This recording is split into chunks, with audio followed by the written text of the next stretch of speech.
Алена Слагада – адна са 100 салігорскіх жанчын-ліквідатараў, якія дапамагалі спраўляцца з наступствамі чарнобыльскай аварыі. У трагічным 1986 годзе, будучы 20-гадовай дзяўчынай, яна скончыла медыцынскае вучылішча і прыехала працаваць па размеркаванні акушэркай у радзільнае аддзяленне Салігорскай цэнтральнай раённай бальніцы. І ўжо праз некалькі месяцаў у якасці военнообязанной была призваная на службу. Я была в ночную смену на работе. После ночной смены пришла в общежитие.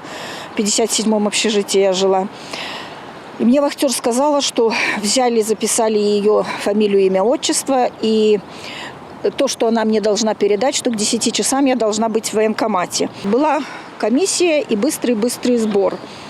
В Слуцке приехали со всего региона нашего Солигорского медицинские работники, плюс МЧСников много было, призвали на службу для того, чтобы ликвидировать последствия, которые произошли после взрыва на Чернобыльском реакторе. Затем нас 4 автобуса централизованно повезли непосредственно туда, в 30-кіламетровую зону. Далей пачаліся напружаныя будні ў зоне заражэння пасля аварыі. Медыкам неабходна было аказваць медыцынскую дапамогу мясцовым жыхарам, якія яшчэ заставаліся ў зоне заражэння, а таксама людзям, якія працавалі непасрэдна вакол рэактара і ліквідавалі наступствы аварыі. Ехала туда, в Чернобыль, думала, отдохну от ночных смен, но не получилось. Я приехала туда, у меня специальность акушерка, а там, в общем-то, в то время акушерки не нужны были. Меня спросили, умеешь читать рецепты? Да, умею. Пошла в аптеку, поработала в аптеке буквально неделю, 5 дней, может, каких. И сказали, что не хватает лаборантов. Переучили на лаборанта, и я практически ежедневно, через день так точно, выезжала в 30, в 10, в 5-километровую зону.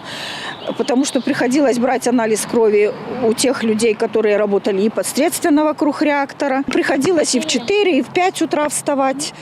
Тоже там. В 4 утра будет, и все, поехали, кровь брать надо у тех ребят. Алена Івановна прыгадвае, каб захаваць здароўе, трэба было строга прытрымлівацца мер бяспекі. Побыт быў вайсковы. Ежу і новае адзенне выдавалі ў вакуумных упакоўках. Мы когда туда приехали, нам выдали военную форму. Значит, при входе в здание стояли огромные чаны, мы там обязаны были мыть обувь. Ежедневно мы принимали баню с обязательным мытьем головы. Ходить надо было только в головных уборах. Когда летал вертолет над той территорией, где мы проживали, нужно было стараться находиться в здании, не передвигаться по улице. Потому что, значит, были какие-то выбросы, и нам рекомендовали не выходить. Алена Слагада адпрацавала медыкам у радыяцыйнай зоне паблізу Чарнобыля 63 дні, замест належных для жанчыны 40 дзён. У свае 20 гадоў яна нават не задумвалася аб тым, наколькі падвяргала сябе небяспецы. В 20 лет я вообще не задумывалась ни о каких чувствах. Я понимала, что это надо, и просто выполняла свою работу. Я думаю, так и многие, и в основном все так люди делают.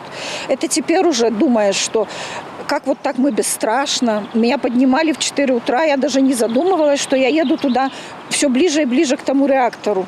Даже мысли такой не было. Я думала, что я должна выполнить свою работу. Алена Слагада прысвяціла медыцыне больш за 40 гадоў. Пасля выхаду на заслужаны адпачынак працягвае працаваць у Салігорскай раённай бальніцы акушэркай арганізацыйна-метадычнага кабінета. Акрамя таго, жанчына вядзе актыўнае грамадскае жыццё, уваходзіць у Беларускі саюз жанчын, займаецца дабрачыннасцю. Алена Івановна чалавек таварыскі, жыццярадасны і энергічны. Любіць працаваць на дачы, захапляецца паэзіяй і рукадзеллем. Старанно сочыць за сваім здароўем. Не жалуюсь на здоровье, хочу еще жить. Здорово. Люблю людей, люблю жизнь. У дзень Чарнобыльскай аварыі кожны год Алена Слагада узгадвае падзеі 1986 года, ушановвае памяць тых, чые жыцці забрала трагедыя, і з верай у будучыню ідзе далей. Сапраўдная беларуская жанчына, моцная духам, шчырая, адкрытая, гатовая прыйсці на дапамогу і падарыць цяпло свайго сэрца.